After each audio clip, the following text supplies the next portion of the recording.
오늘 하나님 말씀은 사무엘하입니다. 사무엘하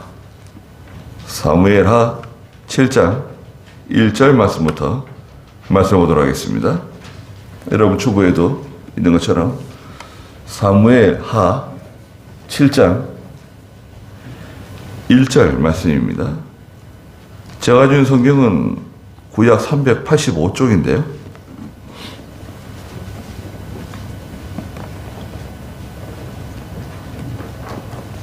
(17절) 말씀까지 보도록 하겠습니다. 여호와께서 왕을 주위의 모든 원수로부터 안전하게 지키셔서 왕이 궁에 평안히 살게 되었을 때에 왕이 선지자 나단에게 말하기를, 보십시오, 나는 백향목 궁에 살고 있는데 하나님의 궤는 휘장 가운데 머무르고 있습니다 하니, 나단이 왕에게 말하기를, 여호와께서 왕과 함께 계시니 왕의 마음에 있는 대로 무엇이든지 가서 행하십시오 하였다. 밤이 되었을 때 여호와의 말씀이 나단에게 임하셨다. 내 종 다윗에게 가서 말해라. 여호와께서 이같이 말씀하셨다. 네가 나를 위하여 내가 거할 집을 건축하려느냐? 나는 이스라엘 자손을 이집트에서 올라오게 한 날부터 오늘까지 집에 거하지 않고 장막 안과 성막 안에서 옮겨 다녔으나 내가 온 이스라엘 자손과 함께 어디로 옮겨 다니든지 내가 내 백성 이스라엘을 먹이라고 명령한 이스라엘 지파 중 어느 하나에게라도 너희가 어찌하여 나를 위해 백향목 집을 건축하지 않았느냐고 말한 적이 있느냐? 그러므로 이제 내 종 다윗에게 이같이 말해라. 만군의 여호와가 말한다. 나는 목장에서 양떼를 따라다니던 너를 데려다가 내 백성 이스라엘의 주권자로 삼고, 네가 어디를 가든지 내가 너와 함께 있어 내 모든 원수를 내 앞에서 멸절하여 내가 세상에 있는 위대한 자들의 이름처럼 내 이름을 위대하게 만들 것이다.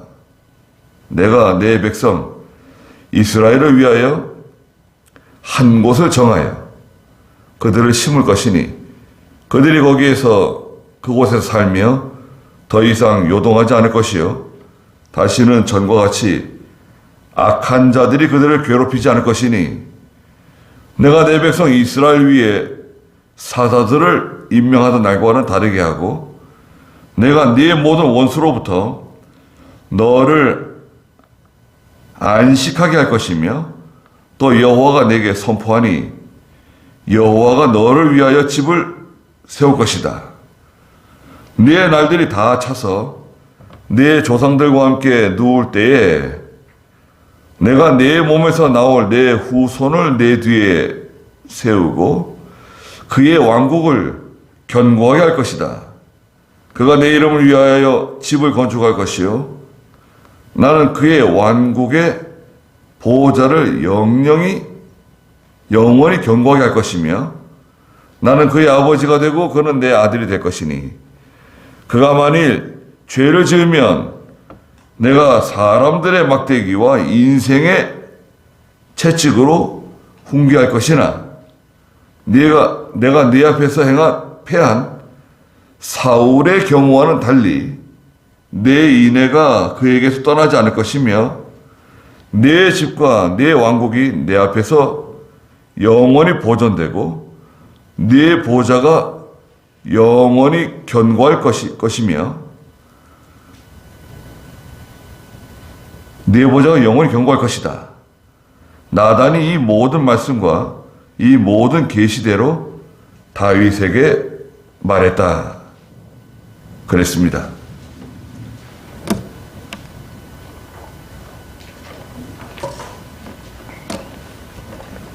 네. 오늘 하나님 말씀 사무엘하 7장 1절부터 17절 말씀까지 보았는데요. 말씀의 제목은 내가 어디를 가든지 내가 너와 함께 있을 것이다 라고 말씀하신 9절에 있는 말씀입니다. 네가 어디를 가든지 내가 너와 함께 항상 함께 있을 것이다. 말씀해 주셨습니다. 이 말씀이 이제 7장 그 직전에는 우리가 익히 아는 그 우사의 죽음이 기록되어져 있어요. 우사라고 하는 참 좋은 청년이 있었죠. 그런데 하나님의 궤를 옮기는 과정에서 하나님의 궤를 손으로 붙잡아 가지고 하나님이 그 자리에서 치셔가지고 그만 우사가 죽게 되는 그런 참 비통한 일이 있었죠. 사고죠, 사고. 그리고 나서 이제 모든 일이 다 정리가 되고 안정이 됐어요. 하나님의 궤도 다시 가져오고 모두 다 편안해졌습니다. 그 다윗 왕 마음 속에 참 비통한 마음이 든 거예요. 무슨 비통한 마음이 들었냐? 나는 이렇게 백향목 궁궐에 난 잘 지내고 있는데 하나님의 궤는 저 장막 안에 늘 하나님의 궤가 있단 말이죠. 너무 그 죄송스러운 마음이 드는 거예요. 하나님께서 내게 이렇게 많은 은혜와 복을 내려주셔가지고 나는 편안하게 잘 먹고 잘 사는데 근데 하나님에게는 저 장막 안에 있는 거예요. 그게 양심에 늘 가책이 되는 거예요. 좋은 거죠. 그건 좋은 겁니다. 하나님이 많은 은혜를 주셔가지고 세상적으로 볼 때, 물질적으로 볼 때 하나님 집도 주시고 차도 주시고 모든 것이 잘 되게 해주시고 편안하게 해주셨는데 다윗과 같은 마음이 들지 않는다고 하면 그건 좀 잘못된 거죠. 하나님의 은혜에 보답하려고 하는 마음이 들었어요. 그건 참 좋은 겁니다. 1절 한번 읽어보시겠어요? 여호와께서 왕을 주위의 모든 원수로부터 안전하게 지키셔서 왕이 궁에 평안히 살게 되었을 때에 왕이 선지자 나단에게 말하기를 보십시오. 나는 백향목궁에 살고 있는데 하나님의 궤는 휘장 가운데 머무르고 있습니다 하니 나단이 왕에게 말하기를 여호와께서 왕과 함께 계시니 왕의 마음에 있는 대로 무엇이든지 가서 행하십시오 하였다. 네.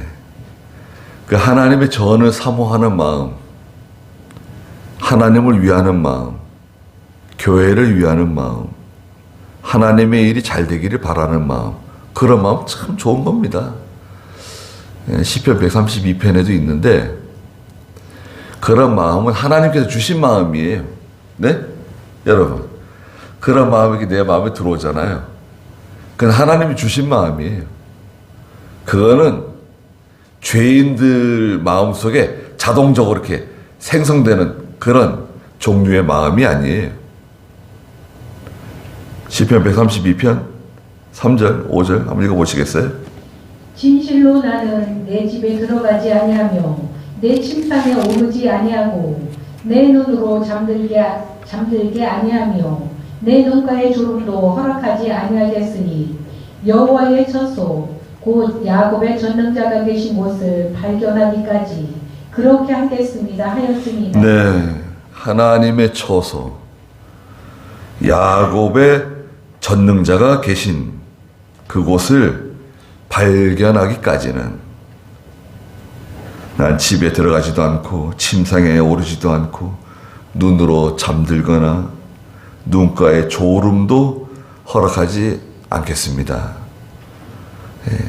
하나님을 찾고 하나님이 계신 곳을 찾고 기도하는 장소를 찾고 얼마나 좋습니까? 난 기도하러 간다. 저도 오늘 한 주간 기도하러 가는데 사네요. 얼마나 참 감사하고 좋은지 모릅니다. 한 달이 금방금방 지나가잖아요. 산에 기도하러 가면, 지금쯤 가면 땅이 아직 안 녹았어도 이제 봄 냄새가 날 것 같네요. 예. 시간이 지나는 것을 느끼잖아요. 계절이 바뀌는 걸 느끼잖아요. 물소리도 좀 많아지고 새소리도 더 크게 들리고. 예. 이건 참 좋은 겁니다.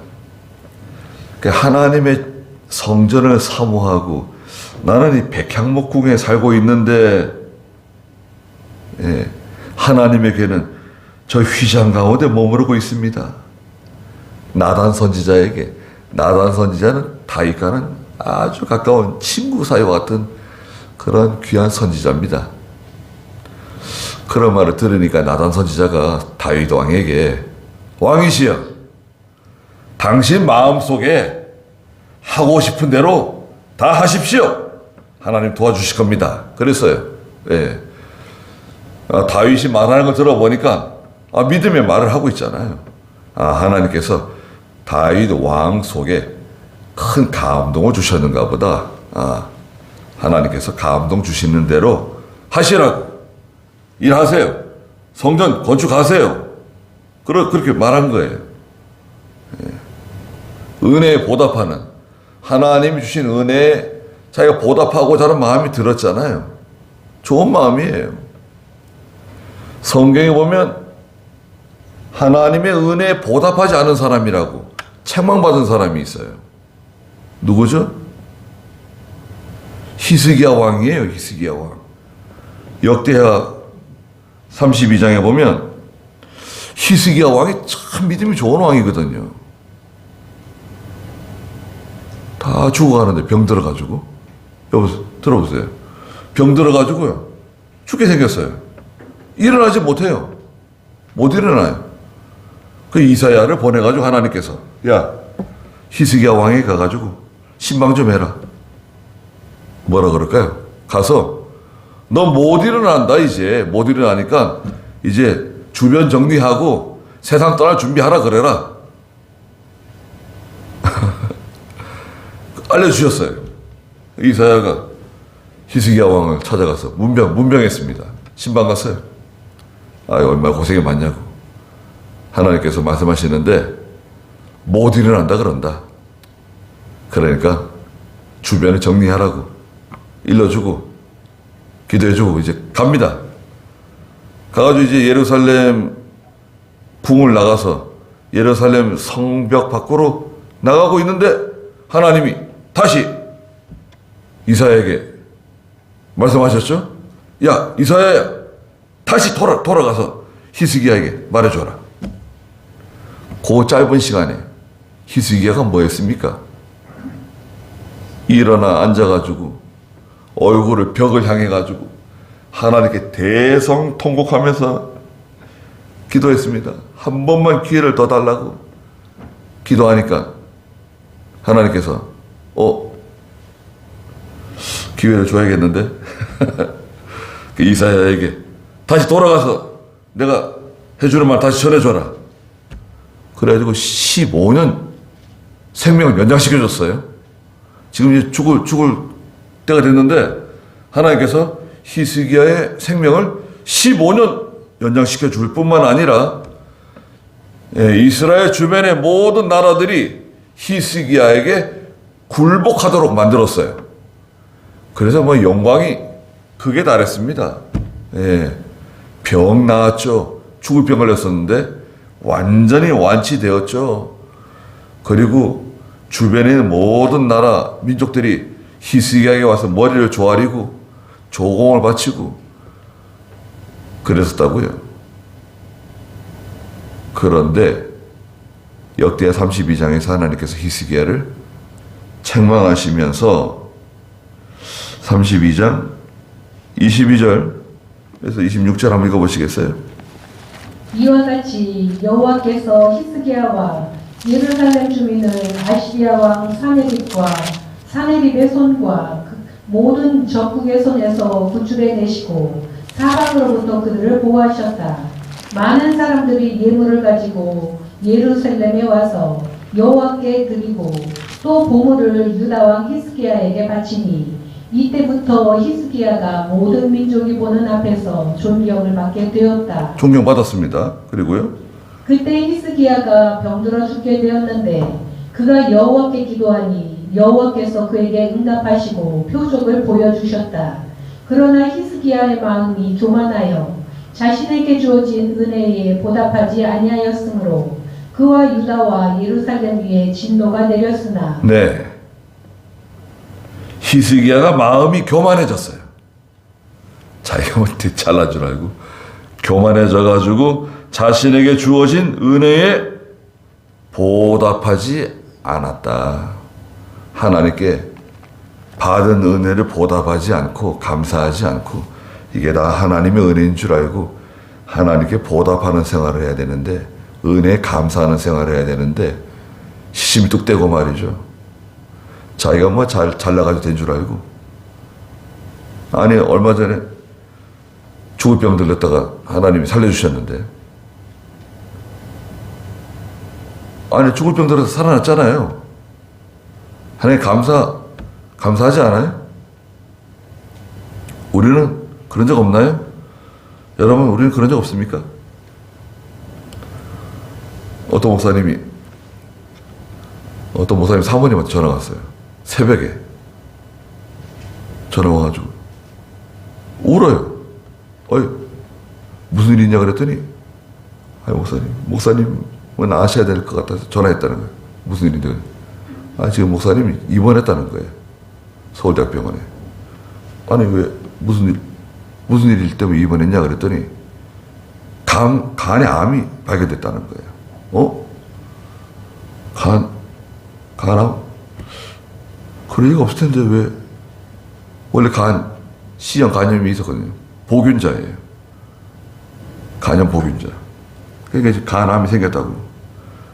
애가 넷인데. 애가 지금 쪼만하게 넷인데. 괜찮을 거라고. 기도하자고. 그래서 다시 정밀진단 들어갔대요. 간암은 틀림없는데 이게 뭐 1기냐 2기냐 3기냐 뭐 말기냐 요걸 좀 정밀하게 보기 위해서 그거 이제 뜯어냈어요. 뜯어내가지고 이제 배양해가지고 살펴보기로 하고 정밀 검사 들어갔다는 거예요. 그래 목사님 병원 입원해 있고 그러고서 며칠 지나서 결과가 나왔습니다. 암 아니래요. 암이 아니고 그 뭐냐 그러면 그들이 거기 무슨 지방덩어리 같은 게 생겼다는 거예요. 지방덩어리 같은 거. 근데 이게 암으로 변할 수 있으니까 조심해야 된다고. 그 사람 유명한 사람이래요. 그 서울대학병원 내과 이 간암만 전문이래요. 그 사람 탁 보면 안다는 거예요. 탁 봤는데 이건 틀림없이 암이라고 그랬는데 암이 아니네. 지방덩어리라는 거예요. 암은 아니고 암으로 발전될 수 있는 가능성이 크다. 조심하라고. 자기 체면이 있으니까 뭐 이제 한마디 거들었어요. 조심하라고 이제. 암으로 발전될 가능성이 높다. 그리고 퇴원했어요. 그리고 이제 병원에 누워가지고 별 생각을 다 한 거죠 이제. 병원에서 무슨 생각을 했냐 그랬더니 애들을 어떻게 하면 좋은가. 애들을 누구한테 맡게 되느냐. 혼자서 넷을 다 돌볼 수는 없을 것 같고 그 누구는 어머니한테 맡기고 누구는 어머니한테 누구는 또 동생한테 맡기고 그런 걸 다 생각했다는 거예요. 그런데 걸어서 못 나올 줄 알았는데 나왔어요. 그러면 이제 그 다음부터는 이제 제2의 인생을 사는 거예요. 자기는 걸어서 못 나갈 줄 알았는데 그렇잖아요. 완전히 두 번째 인생을 사는 거예요 이제는. 그러니까 이제 몸 안 살아요. 몸으로 안 살입니다.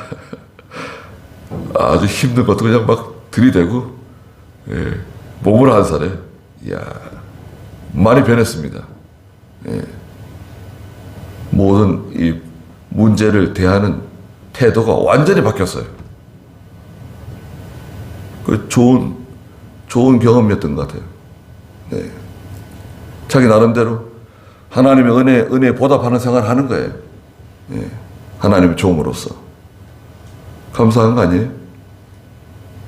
다윗도 나는 백향목 궁에 좋은 집에 살고 있는데 하나님의 교회는 저 장막에 있는 걸 늘 생각하니까 가슴 아픈 거예요. 그 나단 선지자에게 그 얘기 했더니 나단 선지자가 그 하나님께서 왕에게 주신 마음이니까 당신이 하고 싶은 대로 다 하시라고. 나는 찬성이다. 동의한다. 그랬어요. 그리고 집에 왔는데 나단 선지자가 하나님께서 그 나단 선지자에게 다시 말씀하신 거예요. 야, 너 다윗에게 가가지고 내가 말하는 거 일러줘라. 말씀하시는 거예요. 4절 읽어보세요. 밤이 되었을 때 여호와의 말씀이 나단에게 임하셨다. 내 종 다윗에게 가서 말해라. 여호와께서 이같이 말씀하셨다. 내가 나를 위하여 내가 거할 집을 건축하려느냐. 나는 이스라엘 자손을 이집트에서 올라오게 한 날부터 오늘까지 집에 거하지 않고 장막 안과 성막 안에서 옮겨 다녔으나. 그렇죠. 하나님께서는 하나님의 괴를 가지고 이스라엘 백성들이 광야 40년 동안 광야길을 지나면서 여기도 머물고 저기도 머물고 그러면서 계속 들고 다니고 옮겨 다니고 그랬잖아요. 그런데 7절 내가 온 이스라엘 자손과 함께 어디로 옮겨 다니든지 내가 내 백성 이스라엘을 먹이라고 명령한 이스라엘 지파 중 어느 하나에게라도 너희가 어찌하여 나를 위해 백향목집을 건축하지 않았느냐고 말한 적이 있느냐. 내가 그렇게 말한 적이 있냐? 나를 위해 백향목집을 건축해라. 성전 건축해라. 뭐 어떻게 해라. 내가 그런 말 한 적이 있냐? 그래서요. 8절 그러므로 이제 내 종 다윗에게 이같이 말해라. 만군의 여호와가 말한다. 나는 목장에서 양떼를 따라다니던 너를 데려다가 내 백성 이스라엘의 주권자로 삼고 내가 어디를 가든지 내가 너와 함께 있어 내 모든 원수를 내 앞에서 멸절하여 내가 세상에 있는 위대한 자들의 이름처럼 내 이름을 위대하게 만들 것이다. 네. 하나님께서 다윗, 내가 너 목장에서 양떼를 따라다니던 너를 데려다가 내 백성 이스라엘의 주권자로 삼지 않았냐. 다윗은 그런 사람입니다. 예, 제대로 잘 인정을 받지 못했어요. 다윗이 참 충성스럽고 사람 좋아요. 성실하고 아버지 말씀 잘 듣고 형님들에게도 제일 잘하고. 형이 7이나 있었어요. 형이 7. 다윗은 8째. 막내. 아들만 8이에요. 아들만 8. 그런데 또 어떤 성경에는 아들이 7이라고도 기록했어요. 그런 거 보면 중간에 이제 누가 하나 세상을 먼저 떠난 것 같아요. 그런데 뭐 귀한 손님이 와도 다윗은 초대받지 못해요. 야, 막내야, 너는 저기 들어가서 양떼를 지켜라. 그건 다윗 몫이에요. 막내 몫이에요. 막내는 귀한 손님이 와도 집에 들어오지 못하고 들에서 양이나 치고 아버지나 형제들에게 그렇게 인정받고 대우받고 알아주고 그런 형편이 못 돼요. 그런데 하나님께서 양떼를 따라다니는 너를 데려다가 내가 내 백성 이스라엘의 주권자로 삼지 않았냐? 그랬죠. 틀림없는 사실입니다. 사무엘이 그럼 막내 아들 어디 있습니까? 물었더니 아, 막내 아들은 지금 저 들에서 양을 치고 있습니다. 아니, 빨리 그 사람 데려오라고. 사무엘상 16장에 그런 내용이 기록되어져 있죠. 부랴부랴 데려온 사람이 바로 다윗이었고, 그 다윗에게 기름을 부었습니다. 그 사람 데려왔다고요. 그게 다윗이에요. 그래서 왕 삼은 겁니다. 9절에 네가 어디를 가든지 내가 너와 함께 있어 내 모든 원수를 내 앞에서 멸절하여 내가 세상에 있는 위대한 자들의 이름처럼 내 이름을 위대하게 만들 것이다. 네가 어디를 가든지 내가 너와 함께 있을 것이다. 다윗에게 말해줬어요. 야, 너 성전 지을 생각하지 마라. 넌 성전 못 짓는다. 대신 내가 항상 너와 함께 있을 거다. 그리고 내 모든 원수를 네 발 앞에서 멸절하고 내가 세상에 있는 위대한 자들의 이름처럼 내 이름을 위대하게 만들어 주겠다. 위대하게 만들어 주겠다는 거예요. 그러니까 성전 건축하고 싶어 하는 마음, 그거 있는 건 좋은데 짓지 말라는 거예요. 그게 하나님의 명령이에요. 다윗 마음속에 성전 짓고 싶은 마음이 있어요. 다 준비가 됐어요. 시작하면 돼요. 근데 하나님께서 하지 말라는 거예요. 나 안 된다. 아니, 제가 성전 짓고 싶은 마음이 있는데, 글쎄, 넌 안 된다. 아니, 하나님 감동이 온 것 같은데, 글쎄, 너는 안 된다. 왜 안 되냐? 너는 군인이다, 군인. 넌 피를 많이 흘렸다. 너는 성전 지을 수 없다. 대신 네 아들이 성전 지을 거다. 그래, 네 아들 솔로몬이 지을 거니까 너는 성전 지을 수 없다. 그 대신 9절에 말씀하신 대로 네가 어디를 가든지 내가 너와 함께 있어 주겠다. 여러분 생각해 보세요. 하나님이 내가 어디를 가든지 하나님이 나와 함께 해 주신다. 그러면 무슨 일이 벌어질까요? 여러분, 하나님이 항상 나와 함께 해 주신다. 그러면 나에게 어떤 일이 벌어질 것 같습니까? 모든 일이 다 형통해져요. 하나님이 함께 해주시면 모든 일이 다 형통해집니다. 하나님이 함께 해주지 않기 때문에 어려운 거예요. 힘든 거예요. 하나님이 함께 해주시면 그건 쉬운 거고, 하나님이 함께 해주지 않으면 그건 힘든 겁니다. 예수 믿는 성도가 하는 일도요, 여러분, 하나님이 항상 함께 해주시는 게 아니에요. 왜? 이건 자기 욕심대로 하고 믿음으로 하지도 않고 기도하지도 않고 그냥 자기 생각대로, 자기 주장대로, 자기가 하고 싶은 대로 다 하니까 그건 하나님 도와주지 않아요. 그럼 네가 하고 싶은 대로, 네가 하고 싶은 대로 다 해봐. 네가 계획한 대로 다 해봐.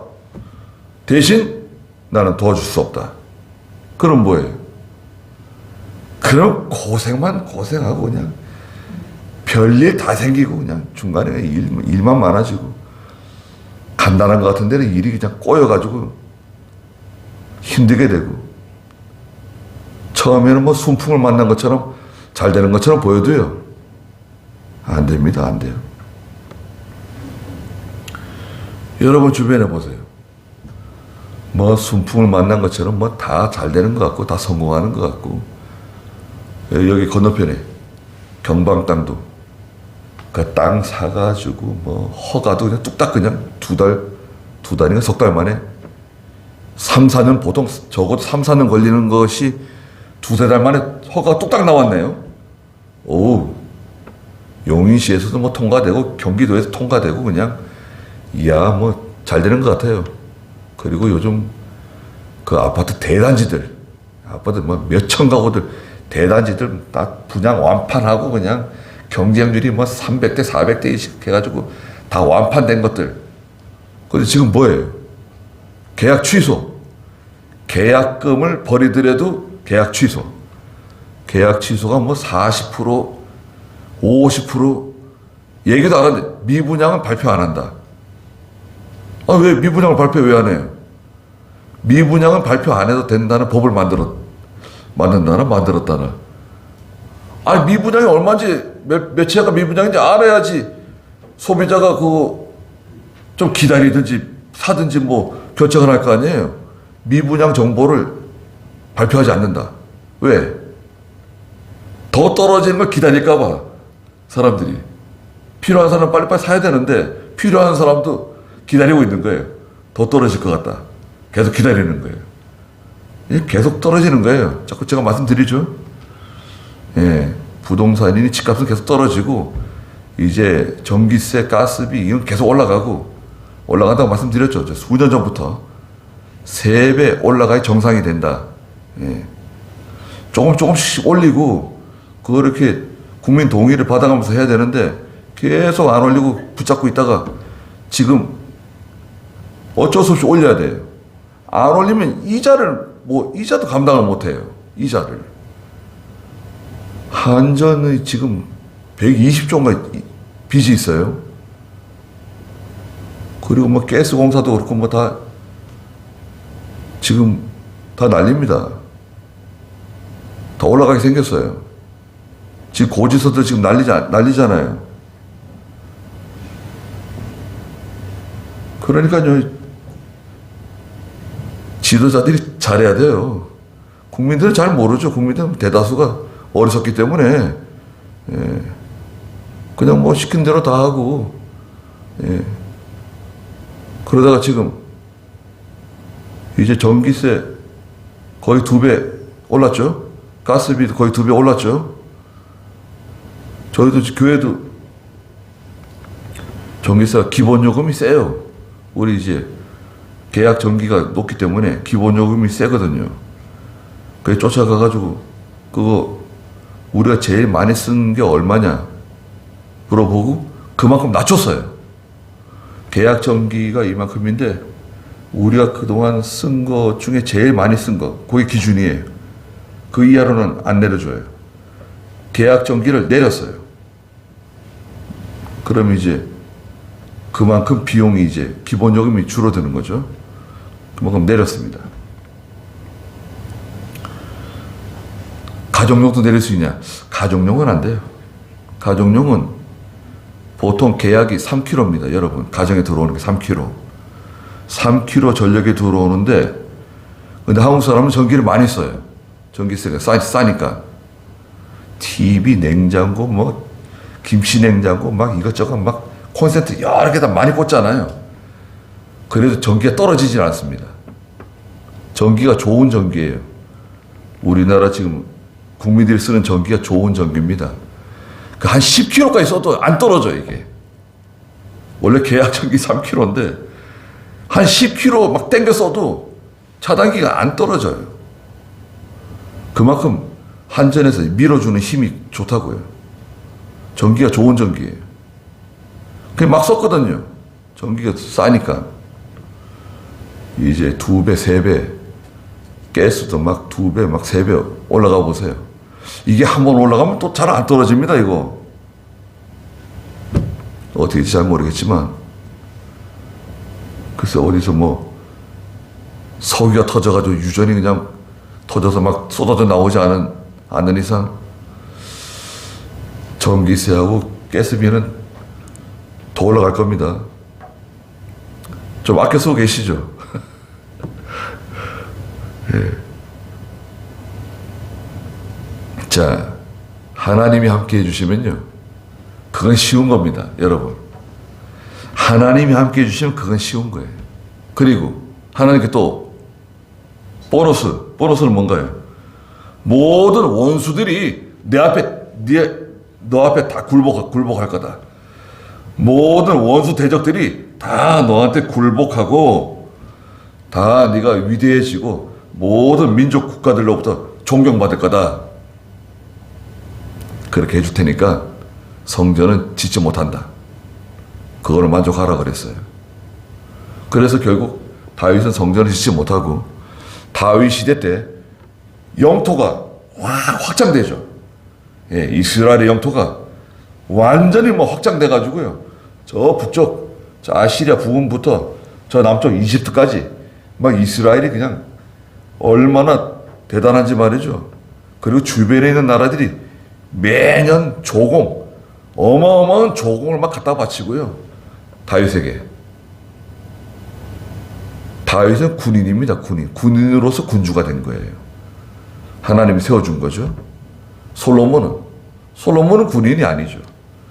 솔로몬은 손이 외교의 달인이에요. 그 외교를 아주 잘하는 사람이에요.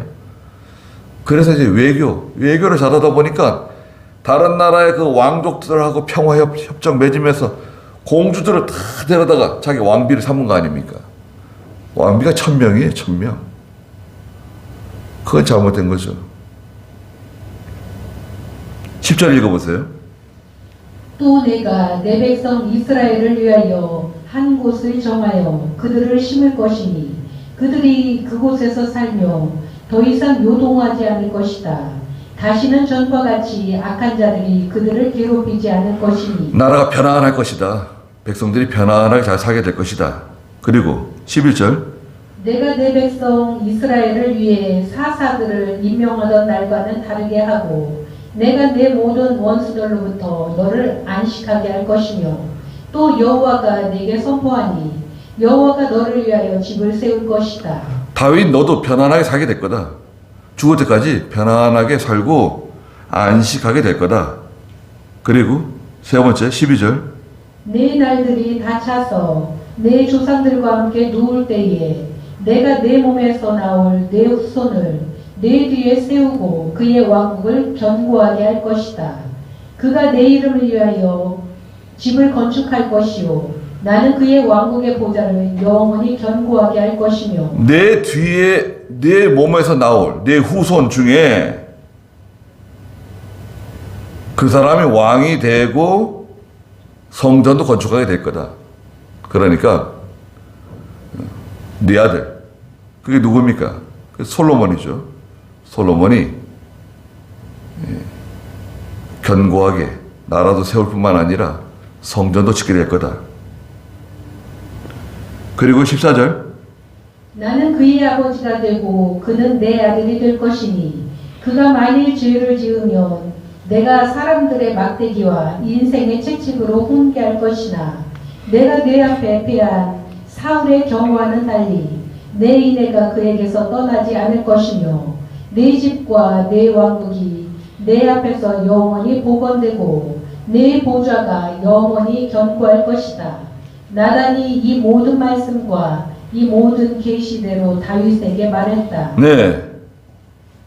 자, 하나님께서 나단을 통해서 14절에 뭐라고 그러시냐면 나는 그의 아버지가 되고 다윗을 이어서 왕이 될 사람 솔로몬이죠. 솔로몬. 내가 그의 아버지가 되어줄 거다. 그는 내 아들이 될 것이다. 만일 그가 죄를 지으면 네 뒤에 이어서 왕이 될 사람 그 사람이 죄를 짓게 되면 내가 사람들의 막대기와 인생 채찍으로 훈계할 거다. 사람 막대기 인생 채찍. 사람이에요. 사람. 막대기는 막대기인데 사람이에요. 채찍은 채찍인데 사람입니다.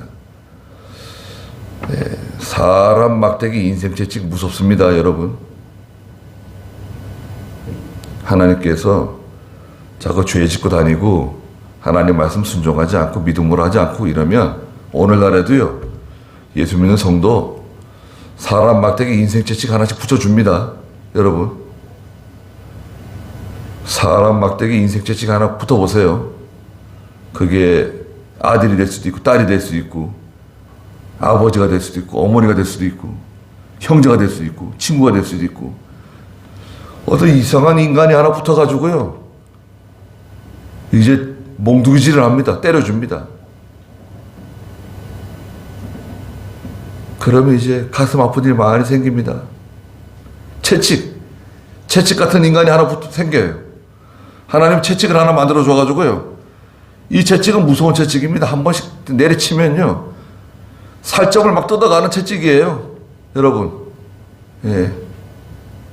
어렸을 때는 뭐 몇십만 원, 몇백만 원 하다가 이게 막 몇천만 원, 막 몇억씩 뜯어갑니다.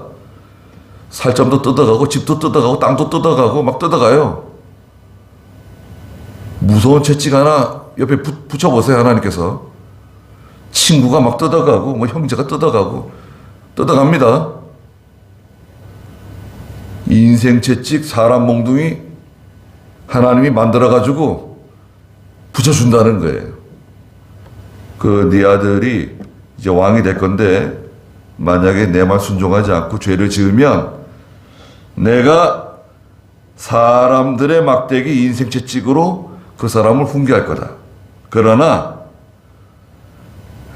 앞서 패한 사울왕처럼 하지는 않을 거다. 사울은 하나님 명령 불순종하고 나가다 죽었죠. 전쟁에서. 사울처럼 되지는 않을 거다. 내 인애가 그에게서 떠나지 않을 것이다. 하나님께서 끝까지 그 사람을 사랑해 주겠다. 아주 끝장나진 않는다. 그 대신 내 말 순종하지 않고 죄를 지으면 사람 막대기 인생 채찍으로 훈계한다. 여러분, 첫째는 하나님이 함께 해주는 사람이 되어야 됩니다. 하나님이 나와 함께 해주는 사람. 내가 하나님이 나와 함께 하신다. 그렇게 되려면 내가 하나님하고 늘 동행해야 돼요.